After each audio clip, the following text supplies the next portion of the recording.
Profesor Dr. Hamka Padang. Selawat beriringan salam, tak lupa kita selalu berselawat kepada Nabi Muhammad SAW dengan hantaran kata Allahumma sholli ala Sayyidina Muhammad wa ala alihi Sayyidina Muhammad. Yang sama-sama kita hormati Ketua Umum Yayasan Wawasan Islam Indonesia, Bapak Dr. Haji Jasrial MPD, dan yang sama-sama kita hormati Kepala SMA Pesantren Modern Terpadu Profesor Dr. Hamka Padang, Ustazah Monika, dan yang sama-sama kita hormati Kepala Asrama Pesantren Modern Terpadu Profesor Dr. Hamka Padang, Ustadz Tondi Ritonga, dan kepada Ustadz dan Ustazah yang hadir pada siang hari ini, dan yang teristimewa yang telah hadir dengan kita siang hari ini, Bapak Riki Damparan Putra, penulis berdiam di Rapian Buya Syafi'i. Memulai acara kita pada siang hari ini, pembacaan ayat suci Al-Quran oleh santri kita Muhammad Sadiki Zaira. Kepada Ananda, waktu dan tempat dipersilakan. Assalamualaikum warahmatullahi wabarakatuh. A'udzu billahi minasy syaithanir rajim.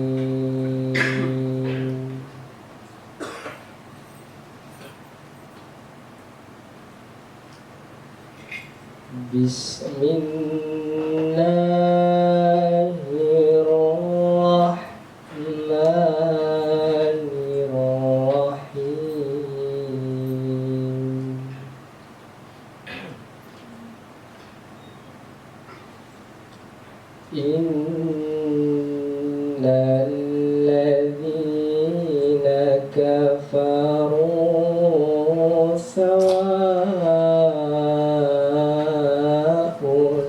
'alaihim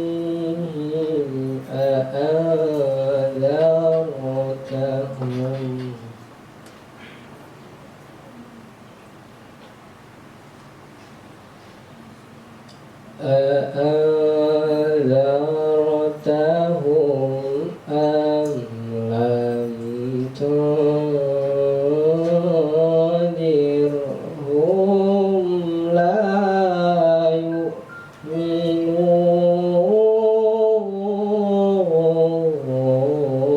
wa minan nasi man yaqul khatamallahu ala qulubihim wa ala sam'ihim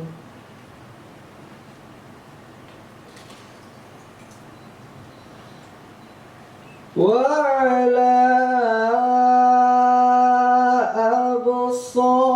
absarihim ghishawatu wa lahum adzabun adzim.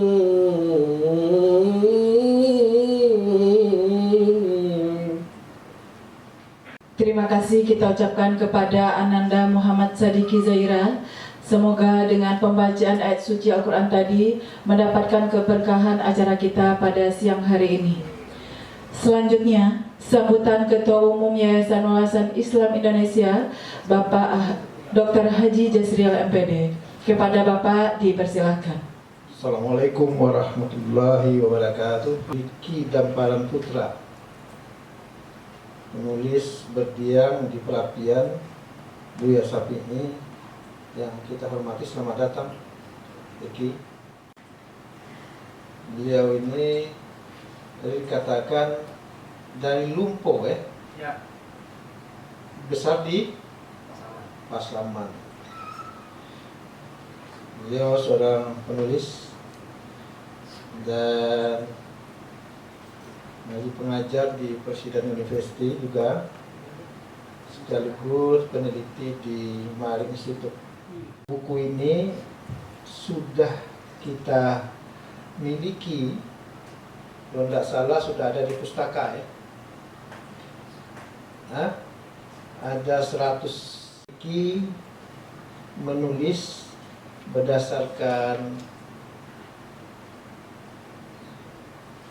dialog, diskusi, mungkin juga membaca pandangan-pandangan Buya Syafi'i Ma'arif almarhum sebagai Ketua Pembina di Yayasan Wawasan Islam Indonesia yang pesantren namakan Profesor Dr. Hamka. Terima kasih kita ucapkan kepada Bapak. Selanjutnya untuk memulai acara puncak kita pada siang hari ini, kita minta kepada Ustadz M. Kusairi untuk memimpin doa pada siang hari ini. Kepada Ustadz, waktu dan tempat dipersilakan. Assalamualaikum warahmatullahi wabarakatuh. Waalaikumsalam. Sebelum kita berdoa, mari kita sama-sama menyatukan niat kita, kita satukan tujuan kita. Semoga dalam kegiatan ini bisa tercapai keinginan kita semua. Amin ya rabbal alamin. Ila hadratin Nabi Mustafa sallallahu alaihi wasallam wa ala alihi wa ashabihi wa azwajihi. Al-Fatihah. Auzubillahi minasyaitonir rajim.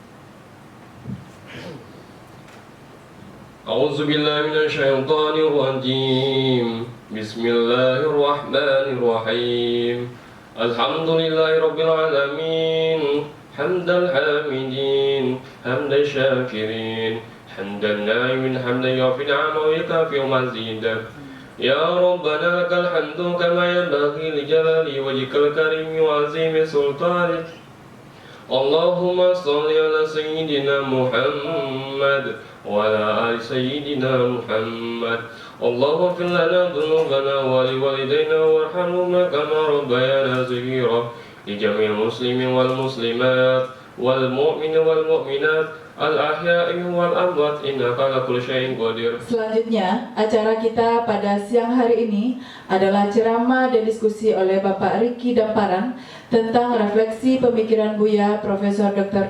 Haji Syafi'i Ma'arif MA. Kepada Bapak Riki Damparan Putra, dipersilakan. Saya kira itu saja Pak Riki, silakan Pak Riki memberikan seluas-luasnya waktu memberikan, dan kami berharap tidak ada tanya jawab. Kepada Pak Riki kami persilakan dengan segala hormat. Assalamualaikum warahmatullahi wabarakatuh. Waalaikumsalam. Jadi semangat, saya jadi semangat juga. Alhamdulillah betul, karena akhirnya saya sampai juga ya pesantren modern Hamka. Waktu pesantren pondok yang kedua itu diresmikan dengan Jokowi itu bagi saya itu agak mengejutkan, karena itu satu-satunya pesantren mungkin di Sumbar, satu-satunya pesantren mungkin di Sumbar yang diresmikan oleh Presiden Republik Indonesia. Jadi itu sungguh luar biasa, sudah berkah yang luar biasa. Boleh tepuk tangan aja. Belum ada, kita ini sudah banyak sekali pesantren dari dulu, kan belum ada presiden setahu saya. Mulai kita hitung mulai dari abad 20 awal, Tawalib, mulai dari Tawalib lah yang pesantren modern ya. Atau dari masa yang sebelumnya itu sedikit, mulai Tawalib, Aisyah dan lain-lain, kan tidak ada presiden yang ke Sumatera Barat. Untuk ada pondok pesantren Hamka ini, makanya ada presiden yang ke Sumatera Barat, ke pesantren gitu. Kita sekarang ini gemar gandrung kepada ilmu teknik dan hal-hal yang bersifat fisik, sains gitu. Bangga, itu memang bagus, tapi sains saja tanpa diimbangi dengan disiplin ilmu lain yang dapat melembutkan jiwa kita. Misalnya apa? Seni, sastra, ini kan kita di gedung seni dan budaya namanya. Ini semua ada tujuan ini untuk pengembangan pendidikan, pengembangan kepribadian gitu. Kalau kita hanya fokus kepada pengembangan sains, tergila-gila kepada sains, berlomba, hasilnya itu nanti seperti Dr. Azhari itu, tukang bom teroris yang ditangkap tahun 2000 berapa itu. Karena cerdas sekali dia, luar biasa pikirannya. Nah, karena itu menurut Buya Syafi'i, pendidikan itu harus diimbangi. Jadi saya membaca satu-satunya kajian tentang pendidikan Islam, khususnya yang telah diterapkan di dalam kampus-kampus Islam, itu hanya baru dilakukan oleh Buya Syafi'i. Bisa dibaca dari bukunya yang di dalam buku Keislaman dan Keindonesiaan. Ada beliau menulis itu. Walaupun menurut beliau itu barulah sebatas permulaan. Dan beliau berharap para sarjana Islam yang lain dapat mengembangkannya baik sebagai konsep maupun sebagai praktek. Nah, saya menganggap tantangan dari kampus di pondok pesantren Hamka mungkin seperti itu, terutama bagi para ustadz ya, karena ustadz yang langsung bertemu dengan adik-adik kan, murid-murid dan para santri. Saya ingin bertanya, Pak. Jadi yang saya dengar tadi, Buya Syafi'i itu merupakan seorang yang akademis. Nah, dalam menjalani aktivitasnya sebagai seorang yang akademis itu, apakah Buya Syafi'i itu mengalami yang namanya kegagalan? Karena seperti kami sendiri sebagai seorang santri pasti pernah mengalami kegagalan. Nah, dalam mengatasi itu pasti kita harus memiliki motivasi untuk tidak terpuruk dalam kegagalan itu sendiri, sehingga kita ada motivasi untuk bangkit. Nah, kalau dari Buya Syafi'i sendiri, apa hal yang memotivasi Buya Syafi'i untuk tidak terpuruk dalam kegagalan tersebut? Terima kasih. Wassalamualaikum warahmatullahi wabarakatuh. Apa kepribadian Buya ini, Pak, sehingga beliau itu masuk di semua kalangan? Kalau kita lihat, apakah dari segi pemikirannya atau dari segi ketokohannya, tentu banyak hal yang melatar belakangi sehingga beliau itu masih eksis di dunia pemerintahan. Kemudian di pendidikan, seperti apa peran yang sangat menonjol dari beliau, Pak. Itu mungkin. Terima kasih. Assalamualaikum warahmatullahi wabarakatuh. Juga menangkap juga pertanyaannya. Dari ketiganya saya catat ada dari Ustadz lebih informasi tentang Buya yang mengatakan kita harus lebih sibuk dengan substansial, bukan dengan jangan dengan casingnya lah gitu. Yang kedua, Monika menanya Safri Institute itu seperti apa. Yang terakhir itu dari santri kita Gizi siapa namanya? Diazi menanyakan tip lah kalau ada di Buya itu untuk hidup lebih bersemangat, mengalahkan kegagalan itu dengan apa? Saya kira kepada narasumber kami persilakan untuk motivasi boleh kita. Terima kasih. Yang terakhir itu santri itu. Pertama Ibu Monika mungkin ya, Marifis itu satu lembaga yang memang didirikan oleh sekelompok cendekiawan Indonesia. Salah satunya disupport oleh almarhum Pak Jakob Utama, ya penjajah Kompas itu kan. Dan sebenarnya banyak kalangan demokrasi Indonesia untuk pertama merawat gagasan yang populer dengan istilah merawat akal sehat dalam kehidupan beragama. Jadi itu lembaga pengkajian agama dan kebudayaan. Jadi karena diinisiasi termasuk oleh Buya Syafi'i, maka kemudian lembaga itu dinamakan Ma'arif Institute. Jadi tugas utama lembaga Ma'arif Institute itu memang menerbitkan, misalnya mendiskusikan, melakukan survei, riset terhadap kehidupan Islam di Indonesia dan juga kehidupan kebudayaan dan sosial secara umum dalam perspektif Buya Syafi'i. Karena kalau Buya Syafi'i kan alur pemikiran Islamnya jelas, sederhana sebenarnya, bagaimana kita tetap sehat, bahwa ada demokrasi, pluralisme dan lain-lain, itu sebenarnya bagian dari penjelasan. Tapi sasarannya itu cukup sederhana, tetap waras gitu loh. Karena agama itu sekarang itu sering membuat orang tidak waras. Tadi Pak Kepala cerita soal aksesoris itu. Aksesoris yang terlalu dominan dalam kehidupan beragama itu sebenarnya menandakan kita tidak waras secara beragama. Masa aksesoris bisa mengalahkan apa yang lebih substansi gitu? Karena misalnya masjid ditabrak tidak sengaja oleh orang Kristen, terus bisa ngamuk, itu bisa orang kampung itu. Nah, itu kan artinya aksesoris. Pagar masjid itu aksesoris. Belum lagi yang pernik-pernik kecil, misalnya seperti berdebat habis waktu soal jilbab, soal bercadar atau tidak, hal-hal yang tidak prinsipil, kira-kira begitulah penjelasan dan penguraiannya itu. Nah, orang yang waras beragama itu pertama-tama itu dia seperti kata Pak Zul tadi, lebih kepada substansi. Bagaimana mengimplementasikan kehidupan beragama itu secara substansial gitu. Apa yang betul-betul diinginkan Quran misalnya, itu kan kita harus kaji terus, tidak bisa di permukaan aja. Nah, itu tentang Ma'arif Institute. Kira-kira itulah gerakannya, itu semacam lembaga yang didirikan untuk melanjutkan spirit merawat akal sehat, merawat kewarasan yang selalu kampanyekan Buya Syafi'i. Itu kira-kira diberikan. Kalau secara detail dan lengkapnya sebenarnya bisa buka di Google. Ma'arif Institute itu ada. Jadi juga punya jurnal, punya kantor di Tebet. Nah, orang-orang Ma'arif ini sebenarnya banyak, ada yang formal, ada yang tidak, yang kayak saya tuh sekarang kalau secara struktur tuh enggak lagi. Kayak Endang senior itu enggak itu.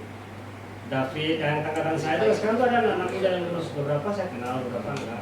Paling nanti bertemunya ketika mereka undang ada diskusi atau menerbitkan jurnal, kan mereka ada jurnal demokrasi namanya. Itu Ma'arif Institute. Tadi ada Dezi ya, pertanyaannya luar biasa. Sedang gagal Dezi ya. Lagi ada kegagalan apa nih? Iya. Kalau Buya Syafi'i gagal, kalau naik kelas saya tidak, misalnya gagalnya pengertiannya tidak naik kelas, itu saya tidak pernah dengar. Tapi misalnya Buya gagal dalam banyak hal, beliau sering mengatakan, misalnya beliau gagal mendidik seseorang, mendidik mahasiswanya lebih cepat membaca sesuatu, kan beliau dosen sejarah, itu sering. Tapi obatnya beliau itu sederhana aja, dia tidak menyerah. Buya itu orang yang tidak pernah menyerah keadaannya apapun. Ada banyak cerita sedih dalam kehidupannya kalau kita baca autobiografinya itu. Nomor anak kampung itu misalnya ketika anaknya sakit, dia bisa tidak bertemu anak sampai meninggal. Sehingga anak itu sekarang tersisa satu orang aja si Hafiz itu. Tapi dia tetap tahan gitu. Itu orang dahulu itu. Jiwanya kuat, pribadinya kuat. Kenapa pribadi itu bisa kuat? Pertama karena dia punya cita-cita, ya kan? Kedua memang karena dia menggembleng dirinya dengan sesuatu yang bukan hanya dengan satu hal saja. Misalnya kalau dia menggembleng dirinya dengan ilmu sekolahan aja, belum tentu dia jiwanya kuat. Tapi dia juga punya pengalaman hidup, punya pengetahuan yang tidak didapat misalnya di bangku formal. Dia membekali dirinya dengan berbagai macam cobaan, masalah, dan dia menghadapinya. Jadi bagaimana solusinya itu kita harus hadapi gitu. Kan kata orang itu, masalah itu bukan masalah kalau keputusan sudah diambil. Jadi tidak ada orang yang tidak gagal, itu pasti ada. Cuma kan jangan menyerah kan gitu. Nah, mungkin itu aja Pak Zul kalau cuma itu ya. Apa sudah cukup ini deh ya jawaban saya. Buya Syafi'i juga pernah gagal gitu, tapi lebih banyak berhasilnya. Karena itu tadi dia tidak pernah menyerah. Bahwa dia sulit itu kan. Buya itu waktu sekolah di Chicago itu, kalau kita baca dari bukunya itu, dia belajar ke gurunya yang namanya Fazlur Rahman itu. Fazlur Rahman itu sering juga dijuluki orang Imam Syafi'inya abad 20. Saking hebatnya dia gitu. Itulah gurunya Buya. Fazlur Rahman itu tinggalnya kata beliau itu puluhan kilo dari tempat tinggalnya Chicago itu. Jadi dia 2-3 kali seminggu harus naik kereta jauh berjam-jam untuk bertemu gurunya itu, belajar. Begitulah semangatnya gitu. Jadi yang paling penting itu sebenarnya jangan pikirkan bagaimana cara mengatasi kegagalan, tapi pikirkan terus bagaimana cara kita merawat semangat kita itu.